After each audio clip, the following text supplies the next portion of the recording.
Hello, everyone. I'm Dana Johnson, and with me is Evelyn Model. We are your co-hosts for the Interplay podcast, a place where we ask and answer questions about everything non-speaking. If you're an individual who is non-speaking or unreliably speaking, or know someone who is, this podcast is for you. Come join us as we chat about the things that we have learned from the true experts, the autistics themselves, and listen in when we interview parents, researchers, and more.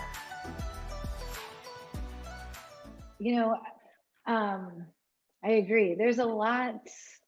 I mean, society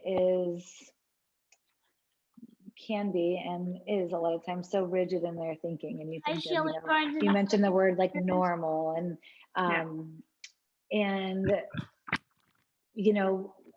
speaking of the deaf community, hundreds of years ago, like that, sign language, and it faced a lot of controversy, and and still does. But you think of it now where it has become part of the norm, but it's taken so long, and now there's interpreters, the state pays for interpreters, and you see it a lot of times on the news, and you'll see interpreters and for the president and for different things. So it is becoming more normalized, but it took such a long time. And I keep thinking, and we've both had this conversation before about, what can we do really to normalize this form of AAC? Because why should it take this long for the rest of the world to catch on? That this is that we're providing a support for people that that need it, in the same way that the deaf community, hard of hearing, needs and should have, rightfully so, access to reliable communication. I'd never really thought about it in the terms that you're putting, in terms of unreliable speaker, non-speaker, and then hard of hearing and deaf. I think that was really fantastic. It's a great way to look at it, and it becomes something a little bit more relatable for the rest of us. And we're like, oh, okay. Yeah. Well, go ahead. It looks like you want to say something, Dana. I was just going to chime in and just say something really quickly, is because now, my brain is, obviously we're talking about parents, and I think something that is, I see as difficult for my parents, and, gently reminding them, but it is, we get caught in these automatics all the time. And it's one thing to kind of stop and think about, okay, well, when they say they don't want to spell with me, okay, well, I know this is a loop, and it's like we're training them, they're training themselves again to kind of reframe that. And that in and of itself is that a process. I haven't met a parent that could just walk in the next day and just be, this is like, it's all brand new. Some parents are really good at being able to do that. And then others, they're aware of it as soon as it comes out of the mouth, and they're like, oh, well, I wasn't supposed to say that, but that's fantastic.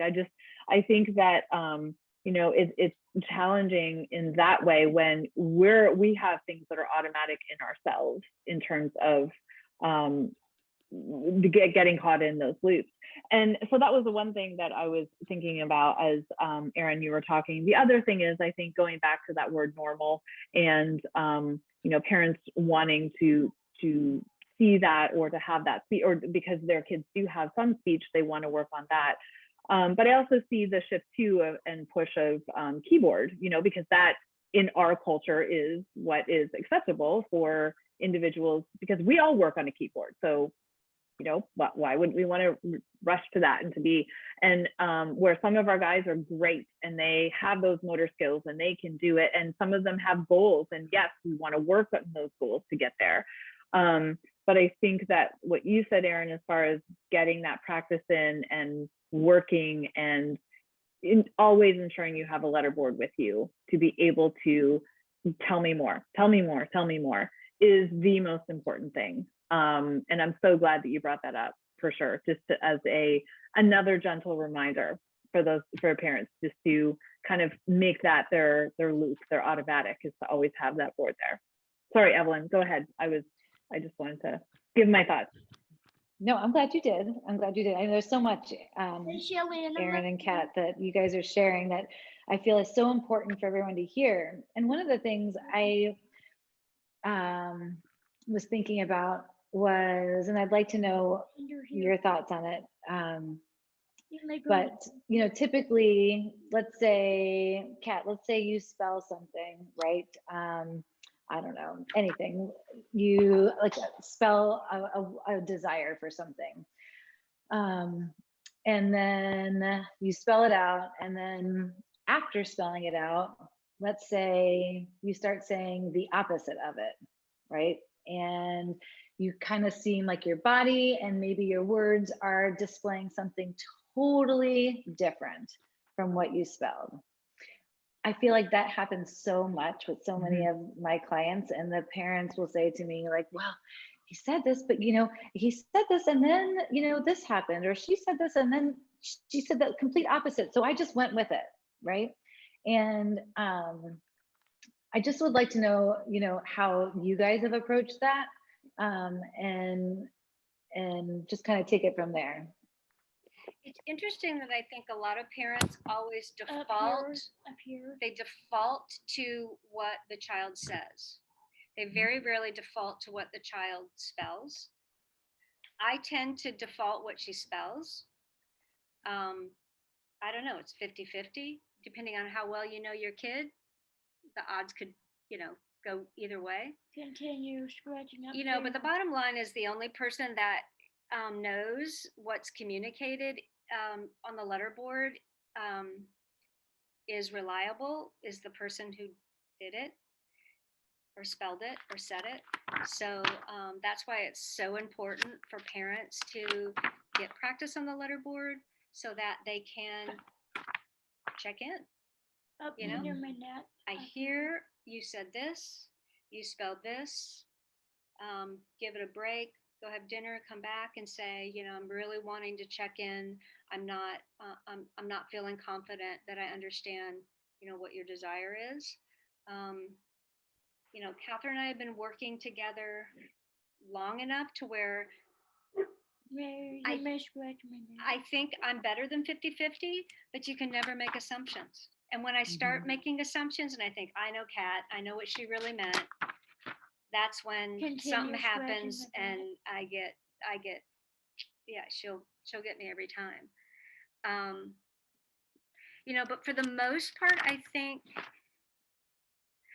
that being said, I think that if your kid is saying the same thing over and over again, or repeating something that they've repeated in the past, or it's not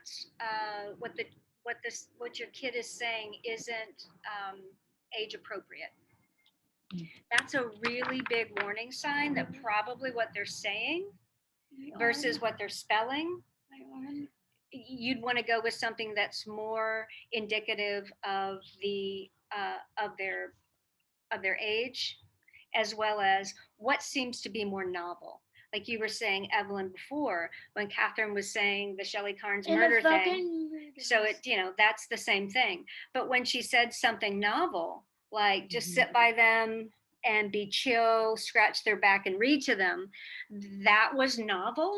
And so that's the kind of thing that you say, and it's kind of age appropriate. She's 18. Well, I don't know if y'all ever knew an 18-year-old that would have that much insight, but if your kid is really emotionally intelligent, they might say something like that. So that's what you need to, and that's where it really, you need to take the time to really get to know and understand your kid. But again, never make assumptions. But there's those little hints that you can take here and there that can give you some insight. Catherine had spelled, I asked her something to this question, and she said, warning signs are I am stuck are that I say the same thing over and over again. And then she said, there are a lot of signs. You so must be present and open-minded to hear my cries for help and support. Yeah. And Kat, I really appreciate you and your thoughts on that, because that is something I'm sure, Evelyn, you can speak to as well, that our clients will say often, is being present. When she said that, absolutely. And I think, That's part of my you know, in today's day and age, with everything that's going on, parents being present, practitioners being present, CRPs, teachers, therapists, whoever being present is really challenging. And I think it's something that we all have to remind ourselves as practitioners, and in our case, and then certainly with parents, that our guys know when we're not present, you know, and that's not supporting the regulation piece, and it's supporting that dysregulation piece. And I think then, you know, that dysregulation cycle kind of starts. So all of those things, Kat, that you said are very important, I feel, for not only parents but practitioners as well, and to keep in mind. Yes, I didn't mean to interrupt, but the being present, I love it, because it's so closely related to, you know, obviously being present, listening to what you're saying, but not necessarily listening to the exact words per se. So here we're hearing scripting, right? Is tuning into, oh, okay, I'm hearing this repetitive script. Oh, that's cluing me into what is going on. Not necessarily, you know, hearing those words and taking those words literally, because that's what I see so often that these parents are doing. And, you know, and then they start asking, you know, questions, or they want to ask questions based on the script. And, oh, do you really want that? And it's like, I said, well, how often does he ask that question? Or how often does she ask that question? Oh, all the time. And I was like, okay, well, let's address that script. Let's address those words. I won't even say script. Let's address those words now, right? Find out what those words are. And then it gives us the knowledge that in the future, when those words come up, then we're like, oh, okay, kind of now tagging onto what you said, Catherine, like, so, all right, it's kind of a clue. It's like a warning sign for I'm stuck, or, you know, I need some more support, or I need more cognitive engagement, or whatever it might be. But to know those words have a meaning, but they don't have a literal meaning, you know. And I feel like that is like this piece that I feel like so many of the parents kind of go like, whoa, and they like take those words literally instead of looking at it as a sign or a symbol of something. And I feel like if you know, scripts are a behavior, and behavior is communication. Under here. So, you know, and not all scripts are nonsense. Some scripts, you know, but listen to the scripts, and look at the scripts, and look at the body language as your child is engaging in the script. Look at the voice modulation. You could, I don't know if I realized that before, when she was just scripting about the Shelley Carnes thing, it was all very much under her breath. But then when she said, just sit by them and just be chill and scratch their back and read to them, it was much more, it was much more intentional. Just her the way that her body changed was different. It was like, listen to me now. And not in now sometimes kids can say, listen to me now, and it's in a very upregulated kind of way, a yelling or a throwing something, listen to me. But that was a very intentional way that she conveyed that. So I'm going to take that as pretty darn reliable. And then of course she expanded on that on the letterboard. So yeah, it's all about being present and being in tune and being in touch. Can you massage this top piece of my arm? Massage it. Not scratch, massage. Literally being in touch, right? The massage. We started with scratching the back, and now it's scratching the arm. So. So I wonder, Kat, if you have if you have a way for others to know, and this might be redundant, and if it is, I apologize, but thinking about when you meet someone, and maybe there's somebody new, is there a way for somebody to decipher whether your speech in that moment is reliable, or do you need, somebody that knows you well, whether it's your mom, a teacher, somebody that knows you well, are they the only ones that are able to decipher, or do you think there is a way for other people? I'm sorry, I didn't hear you. The teachers. Certainly your teachers do know when you're saying the same things over and over again. Yes. But someone who's brand new may not know that something you're saying, they might think it's novel. They might not realize that it's something that you tend to fall back on. So tell us about that. I'm just gonna chill because I need a drink. I'm gonna scoot your chair back just a little bit so I have more room for the board. And I need a drink. Morning. And I need a drink. There's just a little bit of water and ice. And I can get you some more drink. That tastes weird. It's just It tastes like alcohol. It's just soda water and lime. It tastes like weird. Does that help? Taste it and you'll see it doesn't taste like water. It's got lime in it. It tastes like alcohol. You ready? It tastes like alcohol, Erin. What kind of lime is it?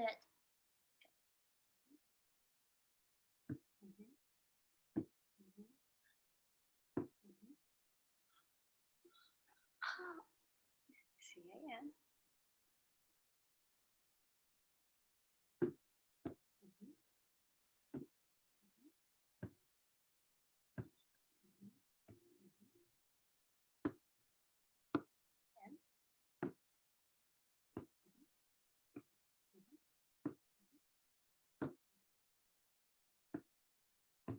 Cannot really say.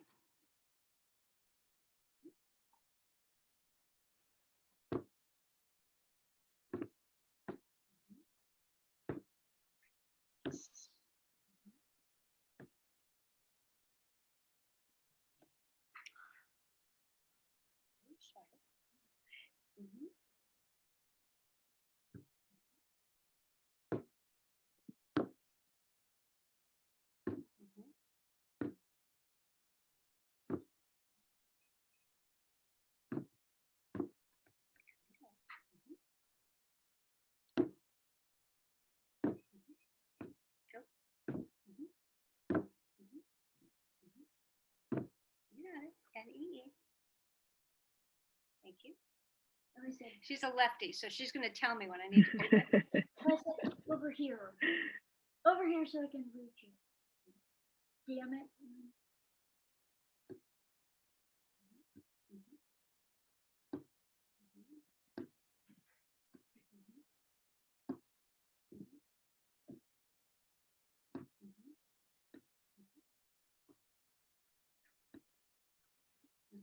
Go, T.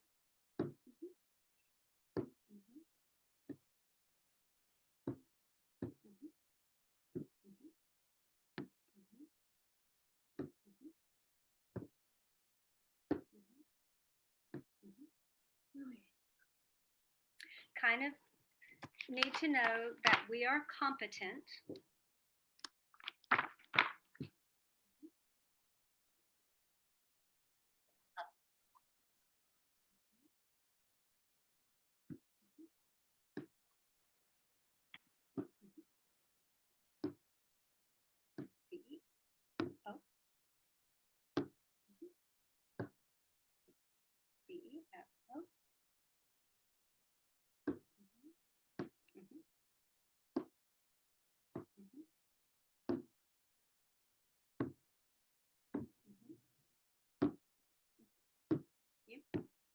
before we do.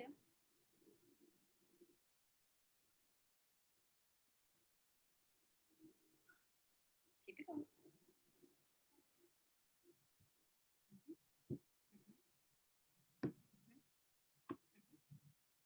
Keep it going. T-R.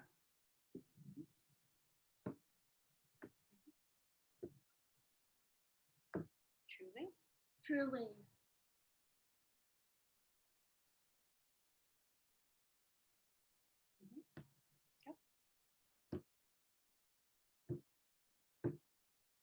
All the way. That makes sense.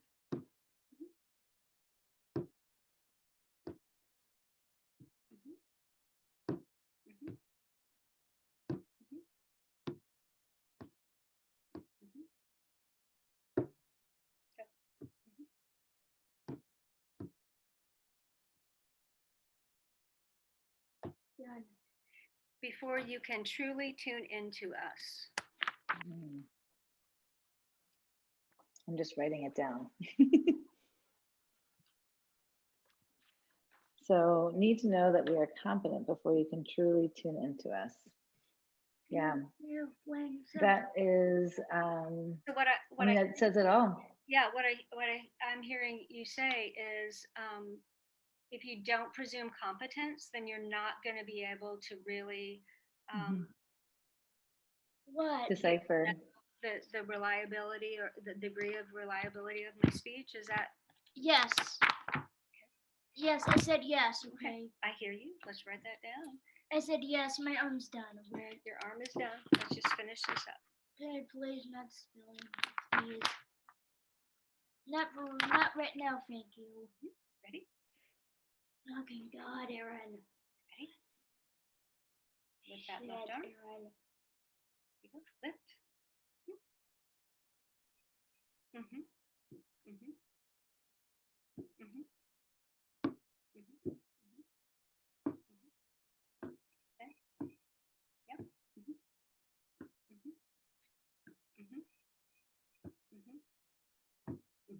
Done. Definitely. Yeah. Perfect. Thank you so much, Kat, for your insights, and for yours too, Aaron. I think, it is a big shift. Like we were saying, Dana, you said earlier, some parents can make that mindset change immediately, and others take quite a while. And I'd say typically, most parents, I think it takes quite a while, especially, the older their child is when they start, and they've had so many years of being part of the loops and trusting their words and all that. But I think, I feel like we just sort of scratched the surface on this, and I would love to have you guys back for another podcast at some point, because there's so much to talk about in terms of unreliable speakers, and how we can support you and how we can support the parents. But just even watching you guys spell together right now is incredible, because just what we've seen here in the last, over the last 40 so minutes, we've been able to see Catherine's real, reliable speech, and then also seeing it enhanced, her communication enhanced through the letterboard. We've been able to see you, Aaron, overcome some of the unreliable speech, and the way you were able to do it in such a respectful manner. And, I think it's an excellent example, I think, for so many parents and practitioners. I mean, people who are, still, we have so many practitioners in training, and for them to see what that's like, how you can respectfully just keep going, hear what they're saying, write down what they're saying, and then continue on. I think it was just, it was beautiful. Thank you so much for being here. Absolutely. I really appreciate the time that you had to spend with us this evening.